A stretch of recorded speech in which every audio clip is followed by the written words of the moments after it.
All right, Nextdoor comments the majority of these will be Airbnb Verbo, inspired by Terry West of Jersey Journal, her report after an interview with Mayor Brian Stack of Union City. Eileen writes, stop using I instead of I. Daisy writes, everyone in this neighborhood suffers from Airbnb, those raking in cash for renting them, wealthy European travelers wanting to see New York City, take a bus to New York, sleep in New Jersey, then go to NYC, spend their money contributing nothing to New Jersey towns. They're clogging up the lines to get on New Jersey Transit buses themselves are often clogged with these illegal renters, each with 3 or 4 children, several giant suitcases. It's absolutely horrible for local people to get home from work in the evening. There are inexpensive hotels in NYC for those who plan ahead. Westside YMCA has rooms for 2 people for about $110 a night. It's clean, it's quiet, it's safe, and you can afford that. Maybe save up a bit more for your NYC trip. Sarah writes, yep, see it a lot. How these owners are getting away with it. Joy writes, seem to be helping our local businesses more than the locals or cafes like restaurants, gift shops, supermarkets, and so on. And then Joy's comment attracted to from others. Maria writes, Joy, no, they're not. They rent here because they're close to Manhattan. They go to NYC and spend their money. Barbara writes, Joy, hardly true here in NJ. Use our neighborhood, cheapest alternatives to NYC, and then go there and spend the money. Otherwise, Elaine writes, every day in my building for years, they had a bunch of locks hanging on the side of the gate for them to enter. And now the locks are gone, but I see new people in and out with suitcases.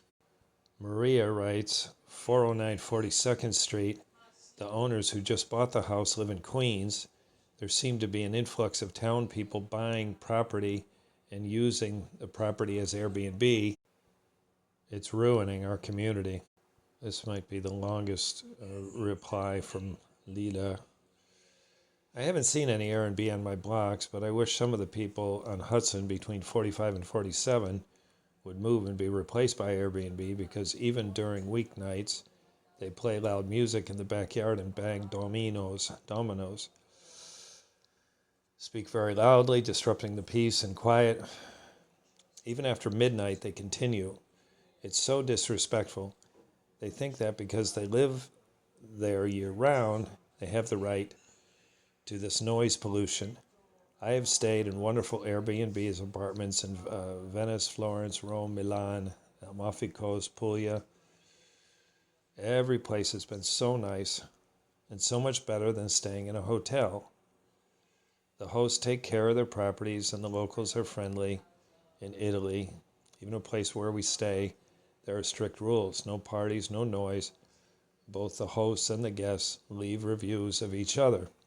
I love Airbnb, and I'm very disappointed that our wonderful mayor, to detect some sarcasm in wonderful mayor, has been misled into believing that it's a bad thing, as I would like to see people from other communities staying in our city. Tourism is good for the economy, and even if they come and mostly spend their money in New York all day, they go to the local grocery stores and restaurants. Unfortunately, even in Manhattan, they're prohibited this great program that helps people that travel with families and local businesses. Very disappointing.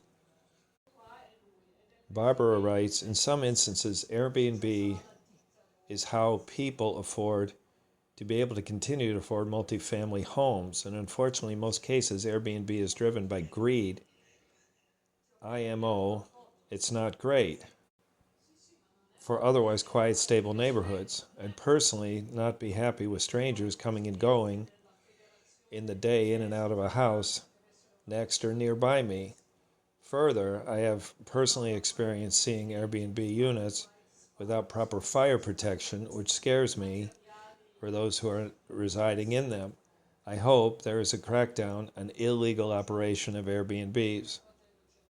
Lita writes, I'm speaking from personal experience, staying at a wonderful Airbnb units next to the Vatican, Rialto Bridge, in Florence, overlooking the Duomo, much better than a hotel, and being able to do grocery stores and buy some healthy food and cook in a nice kitchen rather than going to a restaurant every single night. My friend in Manhattan has a beautiful brownstone. She's converted to 2 duplex apartments, a beautiful Renaissance on her walls. She had many happy families staying there while she traveled to India to spend time with her grandchildren. Airbnb was great for her and helped her cover the expenses of her house while she wasn't there. Now she can't rent for less than 30 days. That's the new regulation in NYC. I think it's unfair, as Airbnb is truly wonderful. Barbara replies to Lita, wonderful for the owners and maybe the users, but not wonderful, quiet, stable residential neighborhoods. On the same subject, but a different post, Rita comments, isn't it illegal in most cities or towns? Elizabeth writes, has to be 90 days in NB, which in this context I think is North Bergen. Each town is different. Now, Eileen writes, in response to my writing about an Arizona business license, and why do we care about an AZ business license? All right, Nextdoor comments, the majority of these will be Airbnb, Verbo, inspired by Terry West of Jersey